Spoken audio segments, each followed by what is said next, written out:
Hello, and welcome back to Pillars of Eternity. So last time we learned that Warton, the person who sent us in this temple to gather the remains of the bodies, had in fact killed them by telling them all to hide in the vault, locking the vault, then never coming back to unlock it. Which definitely seems like something that we should be questioning here. I think he sent us in here for guilt. I think that may be the main reason, but we'll see. We'll see what's going on with him. We'll try and find out. Okay. I think we're ready for a fight like this. Ready when you are. Practicing fights. Let's get our crossbow out and let's go. Let's go. Eder, we want you to go and knock over the Crusader Kings straight away. Durance, stay here. Okay, Durance, this is your time. Use your heal damage across. Off to the side. Switch from your crossbow. Go get this one. Go get the skull there.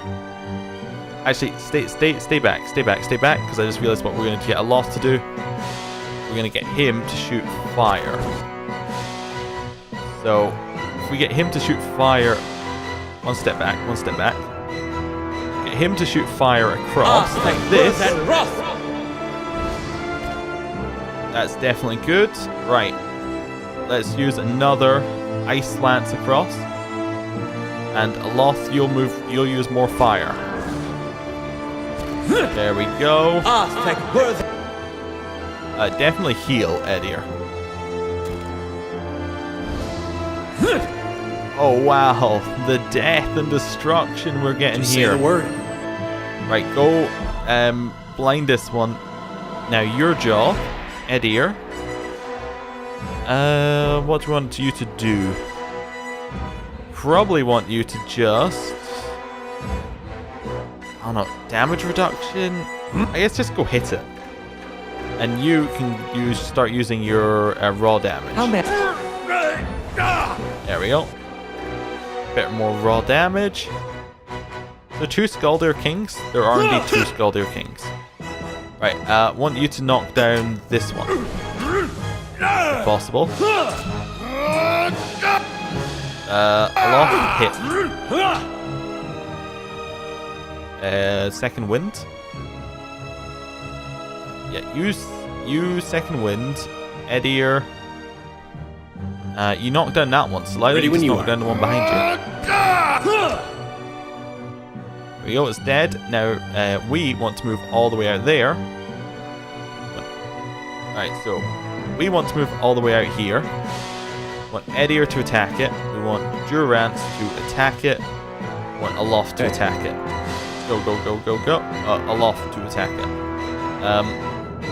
We want to move out. Around. And hit it in the back. For the extra flank damage. There we go. Lots more damage. Turned around to hit us, but it didn't do anything. If we could get something that forces them not to be able to turn around, that would be great, but I don't think we can get that. Laying low. Ooh. What's this? Right here. It's a helmet. The Pilgrim's last vigil of resolve of perception. The end of the Saints' War and the detonation of the God Hammer Bomb is still mourned by the followers of Ethos around the world. While the conflict diminished Ethos' following the Dyrwood, many remain faithful to the God of the Dawn and Redemption, confident that he will one day rise again. Many followers make annual pilgrimages to shrines and temples of Ethos, or to what remains of them, on the anniversary of Saint Waidwin's death. The particulars of these vigils vary. In Redicus, they are often marked by song and recitation of Saint Waidwin's sermons. In the Dyrwood, where worshippers of Ethos are often persecuted, such ceremonies may involve standing in respectful silence until sunrise. It is customary for worshippers to wear armor or other articles that commemorate Ethos or his leadership through Waidwin. This helmet bears the sunburst emblem of the Red Syrian army. It's likely worn by a soldier serving in the Saints' War. Okay, so so I was thinking that people wouldn't. Last one I was talking about the religion, trying to work it out. I was thinking that the people who lived in this part of the world would not be so into Saint Waidwin as a figure, because well, he killed a lot of them with the God Hammer. But it turns out that they still believe him a prophet, even though some fought against him. Okay, fair enough. Well, this helmet really should belong to you, I imagine.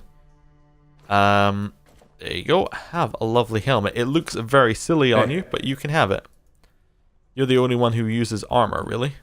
Just give resolve and perception, so actually it might be better for us, but let's ignore that. Let's ignore the stats. I think that we want our tank to be the best geared. Up here, we have some candles. As you step over the circle of candles, you hear a rattling clunk from the wall nearby. A door slides open with a grinding rasp of stone. Oh, okay. The candles flicker gently as you approach. There's a gap above the altar lined with broken glass where a mirror may have once been set into the wall. The candles are still burning. Not bad for a dead god. What's all this for? They got this whole rite for when you come of age. They take you by the hand and you descend through the temple with your eyes covered, and that's supposed to be like a wicked life. They don't tell you where you're going. I was sweating like crazy when I did mine. They take you to that reflecting pool back there, and you're allowed to look at it so you can face your sins. Then, you come out into this room, and they uncover your eyes again, and everyone's there to greet you, all your friends and family. And it's like you've been redeemed. You light your candle, and it burns with the others. Never had a feeling better than that my whole life. Eder's eyes linger on the candles, and he seems for a moment to be a younger man. Candles are still burning. Not bad for a dead god. We'll just leave them be then. We're not going to disrespect our followers' religion. Laying low. Okay. Let's see. Let's get out of here. Nice to see those candles still burning. I figured they'd have gone out by now. Good. He likes us a little bit more, I think. Let's have a quick word with Mr. Warton here. Hello, Warton. Well met, friend.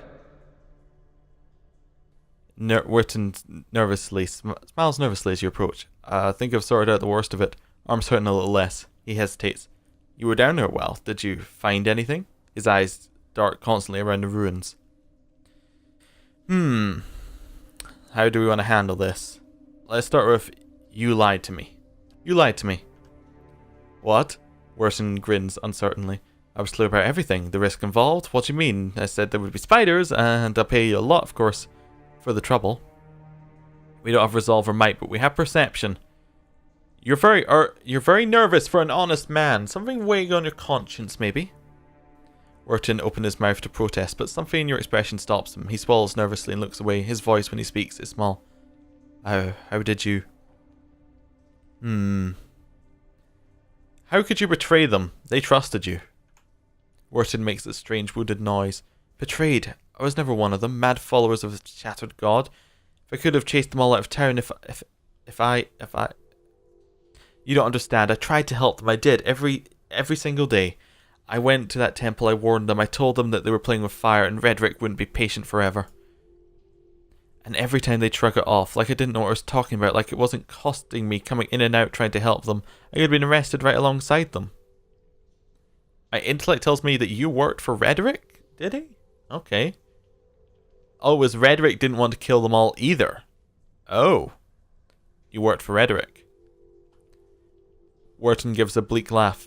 Yes, but not anymore. It's been a long time since I held a blade. He hesitates. I knew it was coming. I knew it was their own damn stupidity that kept them in there, but I couldn't. Okay, so Redrick didn't tell him to do it. He just he heard it from Redrick when he was working there. I understand. Every warning I gave, they ignored. The rectress, she said that they'd be reborn anyhow, so it didn't matter. He grimaces. So she got what she wanted, her martyrdom. Redrick ordered us to round them up, lock them in the cells. I convinced them to hide at least. They have that vault full of old relics, gold and such. I thought they could hide in there, and once the guards left they'd have somebody to sell for passage out of the Dyrwood, back to Eder. But when I told the men that the priest had already gone, they ordered the temple sealed. I couldn't get in again. Warton shakes his head. There was nothing I could do. Eder's eyes are wide, disbelieving. Nothing you could do but tell somebody. Get the time together, organize a rescue. I'd have dug them out with my own hands if I'd known. They were some of the last decent folk left in this hole. Now we've got all we got left, people like you.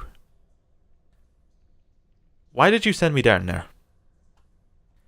Because if Lord Redrick means to have the temple cleared, they would have found the bones eventually. They'd know I lied to them when when I said the priest left, and I'd hang. Warton's shoulders sag. I don't know if Redrick would have killed them. Maybe they'd been languishing in cells now. Maybe they'd be better off somewhere in the Empire, and I'd have a nice night's peace. I told you the way of it, Warton says, his voice wroth. I told you what happened here. Yes, it's your turn to make a decision. If we're a follower of Ethos, we'd have a unique thing. Okay. Ethos is all about redemption, so I imagine that's what 3 is. It would be a redemption thing. Okay. It's not too late to make amends. If I ever see you in Gilded Vale again, you're a dead man. You're a coward, Warton, but that's no crime. Give me my money and get out of my face. You've escaped justice for a long time, but not today. I just want the money you promised. The rest is your own business. How do you want to deal with this? So, it's not too late to make amends. This is really choosing how we want our character to be. With Naunton, we're very much like, we know what you did. Now, and then he attacked us. I'm fairly certain that's what happened. So he was in a he deliberately killed his friend.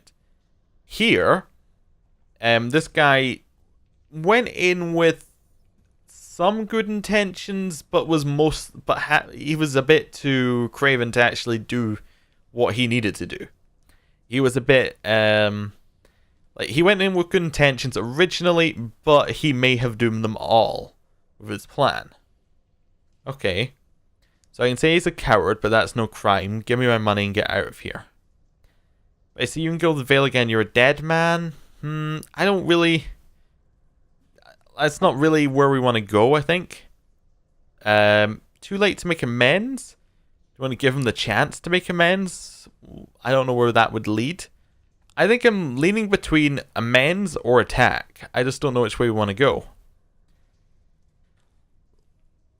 Let's go for attack. I don't know.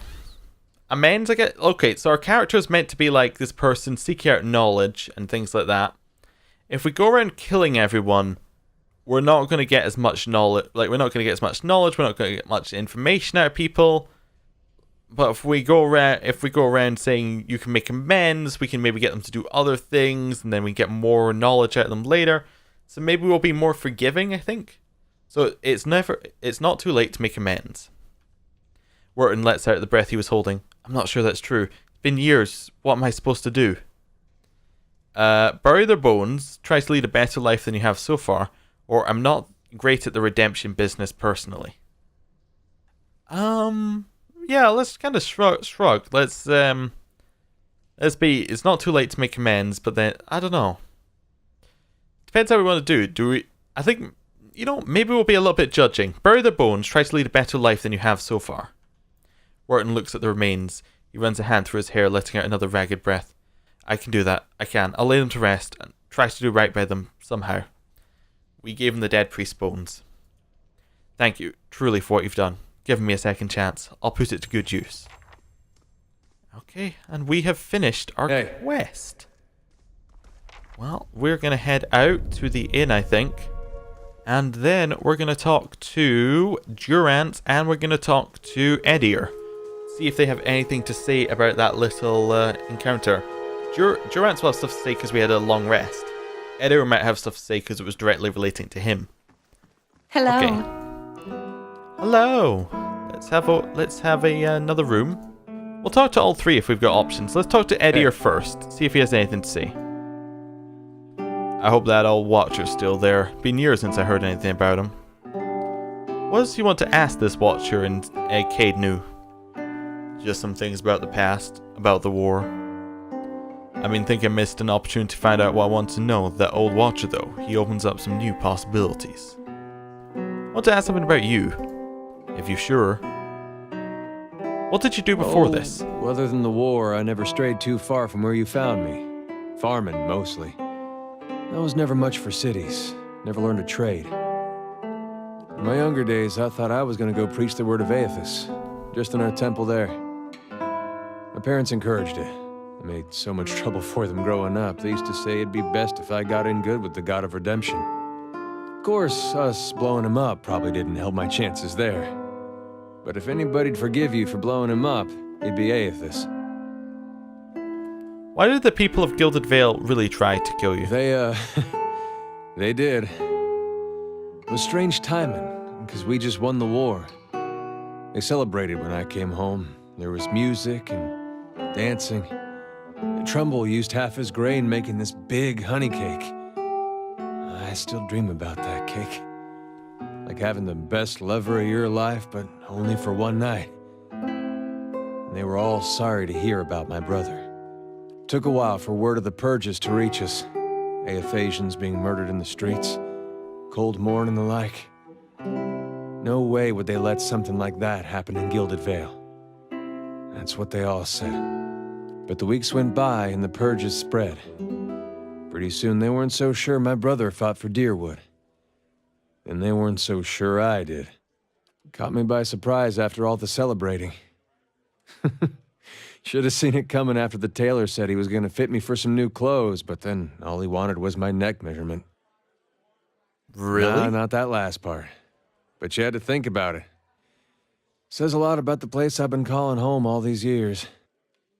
Ah, so I see what's happening. So what happened was the Aethosians fought against their god because they were trying to defend their home, but then, once everybody found out it was an ethos prophet, all the people were like, well, what were these people? They went away to war, and there was an ethos side and there was a non-ethos side.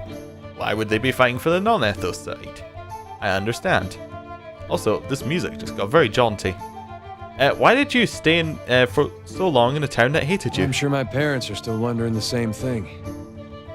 The Aethasian purges were like this madness had come over the town, like a disease. Seems like when you see something like that, your instinct is to wait for it to pass, even when you know it probably won't.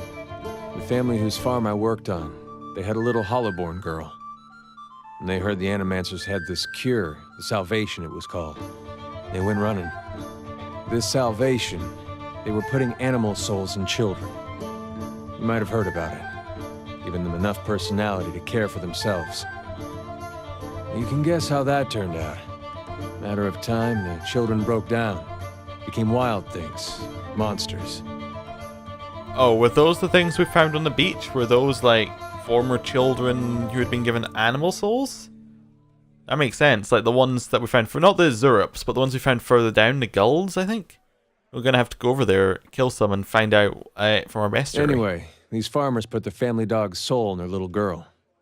For a while, the girl, she's making eye contact, she's feeding herself, albeit in a kind of messy way. And one day she snaps.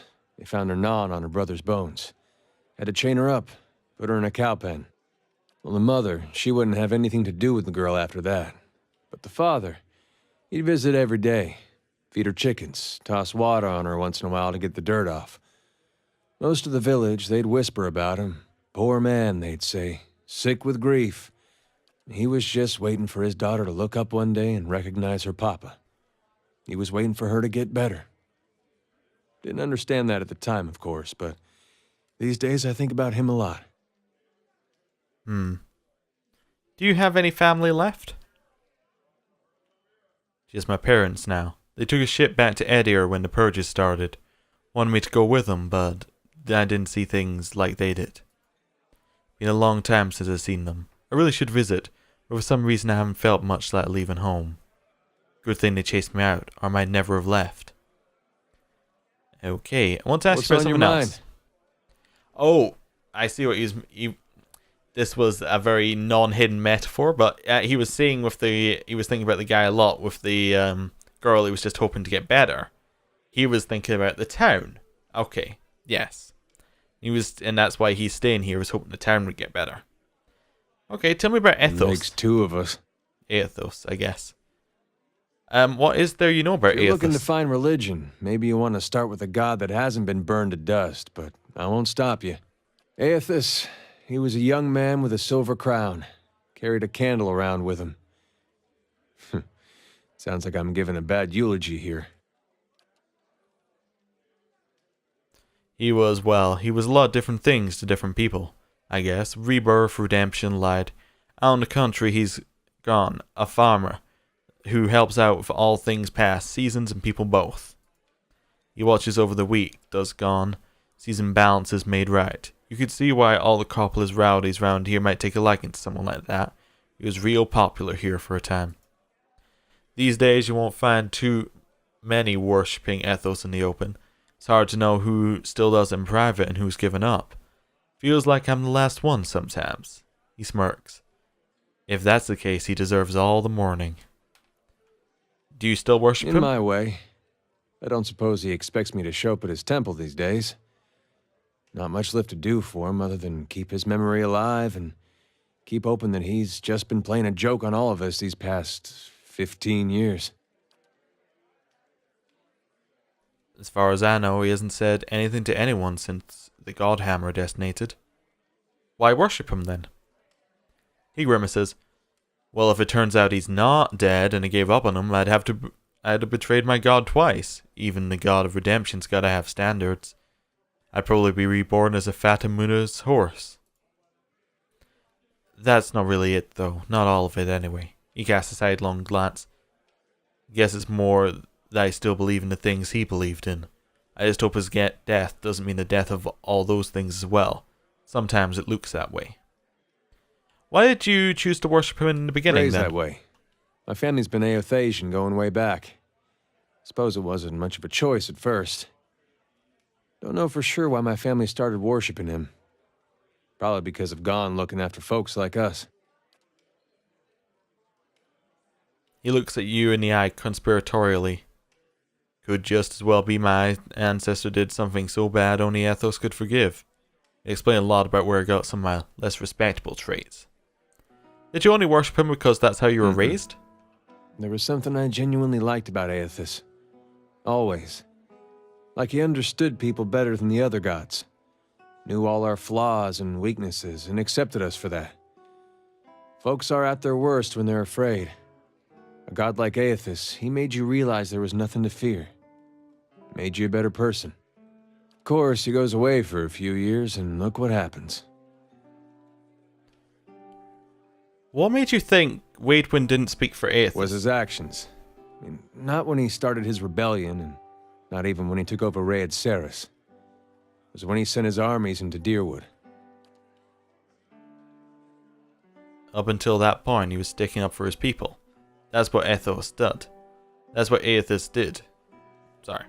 That's what Aothas does, at least the Guam part of him. Those farmers were starving and their government didn't lift a finger. I figured if it wasn't for Aothas himself, at least he had the right idea. But then he sent armors across the border, even crossed it himself in the end. Word was he was tracing refugees that escaped the rebellion, wanted to punish them, and punish us for allowing them to live here. That just didn't fit for me. Those are the deeds of a vengeful god, Skane or Wodaka maybe. Or just a man who'd lost his sense. I still have trouble believing it, but there's no one left to ask if it's true. And that's why he wants to ask the Watcher, I guess. Tell me about the purges. You sure you don't want to talk about something more pleasant? Like the War of Black Trees or the Legacy or something?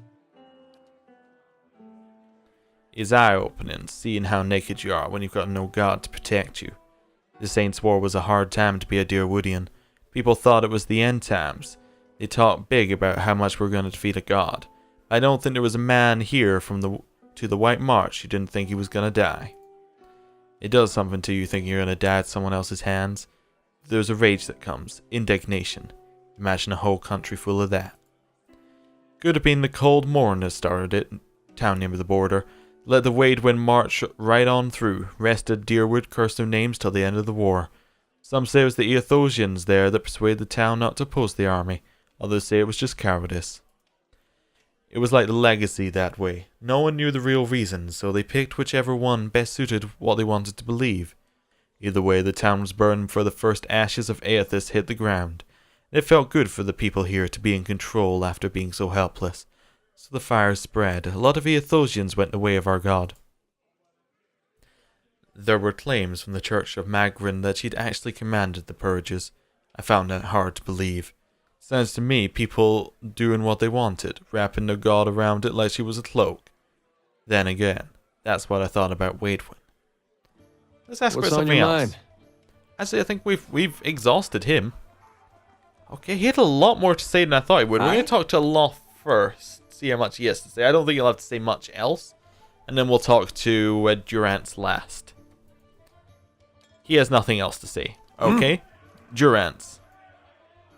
Questions? If doubts and curiosity plague you, you're skinning your knuckles on the wrong door. I want to talk about the region and its history. Durance grunts. Do you know something of the Dyrwood and surrounding nations? Dyrwood's the best of them, still has spirit if land can have one. It's a place where men can walk freely, even make new roads, and that's a rare thing in this world. Its generations, however, are damned, so no new footfalls may spell an end to it. Do you mean hollowborn? Yes, that's his last stab at revenge after he was ended. Durance frowns. Aethys was the god of rebirth, and his light does not fall on the Dyrwood. I've heard some claim it's his doing, his death, that slows the halls to new souls.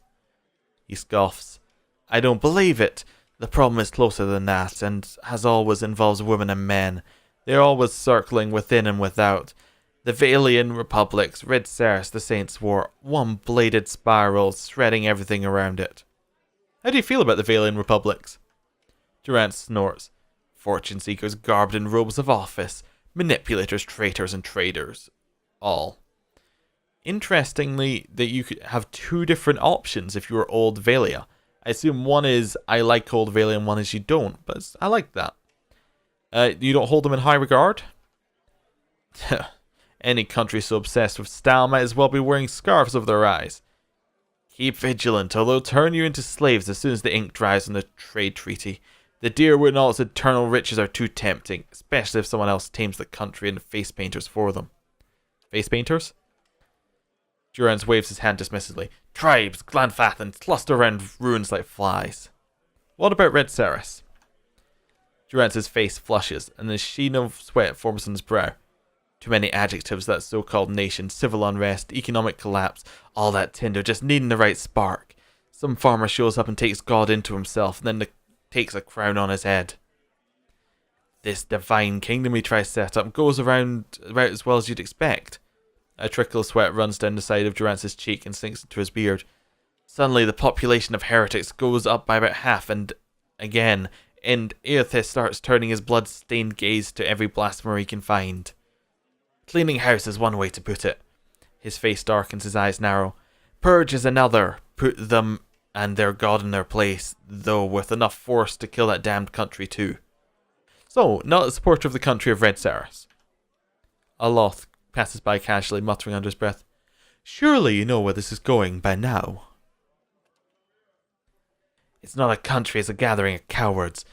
Eder puppets.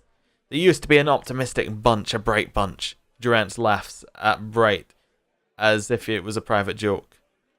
It was their undoing. They should have embraced their misery without letting a farmer lead them to a brighter ruin. Almost Aethys puppets too. Put an end to that. They dangled on his strings. Waidwin dangled on theirs. They never would have had any success in the battlefield had their god not come down. The Saints' War, Durance snarls. Needed to call on our god to have a chance. Tell me about the Saints' War. Durance's eyebrows draw together in a frown and he grunts. Keep forgetting your feet are new to Dyrwood. The Saints' War. It was a god stepping past himself. The country of Red Ceres and all their heathens. They're paying for it now. Although by my count, the fire should have roared through their country with more force, catching all their souls. Truth, it wasn't even a war. It was a cautionary tale about pride. Specifically, Waidwin's pride. He should have stayed a farmer. What happened? What was it, 15, 16 years ago? 2807. Durance pauses, then shakes his head and shrugs. My memories are back with a younger me. I don't hold on to dates, I hold on to actions and causes. The war was an act of ignorance, arrogance. born straight from Red Ceres's twitching legs. A man thinking himself more than a man. Want to kill someone, tell him the god speaks through him. Then tell him that he means to lead, which puts him at the front of any army. Then the army was as strong as you'd expect for Red Ceres, as sick as a country was to begin with, yet a war was just likely what they needed. What was wrong with the country? Red Ceres had its fair of troubles. It deserved them all. It deserved Waidwin. He was the light that led them to the flame. Red Ceres was in decline, Eder poison already eating at his veins, eking out bleeding and dying of their flesh. Durance frowns. Then Waidwin, this farmer, claims to take up ethos in the flesh, and gives us the worst kind of hope. Gives them the worst kind of hope. What happened then? They crown him. Durance taps his head, making a slight bow. When his face turns back to you, he's wearing a feral smile. They make him king. The worst kind of blasphemy. And once he wears the crown on his head and the god in his flesh, why, he starts making changes, divine changes. Durance's eyes blaze. Then he decides he's going to change us, save us. Oh. He marches on Dyrwood to free us from our beliefs, like he freed the other souls in Red Ceres. Coldmorn offers up its belly with no resistance, and it's spared. The bloodshed starts when he sacks Mercy's veil. A touch of irony that puts it to the flame. Coldmorn? Durance spits, snarls, cowards, and Coldmorn has napped name for them. They lay there frozen while their fellows burned. They'll pay Magrum twice one day for their cowardice. What did Aethys do next? Aethys kept marching. Dyrwood takes to the trees, cutting at his flanks and the scouts and his troops. It seemed hopeless. Durance's face becomes grinned, and then he smiles slightly, until Haygut's citadel, the God Hammer. There we put him to the flame, burned the god out of them, if there ever was one to begin with. Dozen brave men and women to take the bridge, make a stand, then we torched him there with the fire of the God Hammer. Now he says we. Now I would assume that he wasn't there as God Hammer, and it sounds like it exploded, but he does have a slightly disfigured face. Maybe he was actually there. What is the God Hammer? Gods have taken flesh, in all respects, taking willing and unwilling vessels. It's not a violation, it's what gods do, as long as they accept all that comes with it. Men are weak. Gods? Well, we showed old Waidwen that he was flesh and blood, no matter how much light was pouring out of his farmer's hands. Took men of faith to build a weapon, a god hammer. Judgment. Proved him dead at Halgot Citadel. It's a weapon of Dyrwood's people, their independence. There are few that would deny ethos overstepped. The God Hammer reminded Aethys of this. A fire and force so terrifying, so bright, it burned a god away. Durance holds his staff, his hands locked around it, erasing the etchings. As you watch, the top of the staff blossoms, burns brightly, and Durance speaks, his face illuminated in the fire. A weapon that would burn brighter than Aethys, and we led him to it and burned him at the stake. The stake was the God Hammer, and we impaled him on it. Who fashioned it? The nation did, yes, with its faithful. We weren't going to stand for it anymore. We didn't need the propender in a vessel. We primed another vessel and let it fly. It only took taunts by men. That was enough to lure him across the bridge and right into the new sun. It led Red Ceres to see how bright their arrogance had become, and became a symbol by which we answered their purge with one of our own. So Durance was leading the purges that led to Eder having to run out of heat, that led to Eder's problems. Okay. Purges. We started saving the Aothasians from themselves, burning any that didn't die with their god. Heresy in Red Ceres is one thing. Heresy here in the Dyrwood comes with a more personal touch. Well, we could make a judgment call on one of these ones, but we're interested in, we're interested in knowing more, so why the purchase? As I see it, every Aothasian who still lives in the Dyrwood puts the nation at risk, is another dagger held to the throat of our faith. Root them out, burn them, or send them back to Red Ceres to wallow in the blood of their failure. Okay, Eder is standing right over there. Just want to point that out, Durance. It's a little awkward, but okay. Are you a servant of Whale? Let mysteries and questions remain with him at least until the next time we need rest. And that is all he has to say, and that's all we have time for in the episode. Thank you for watching, and I will see you next time.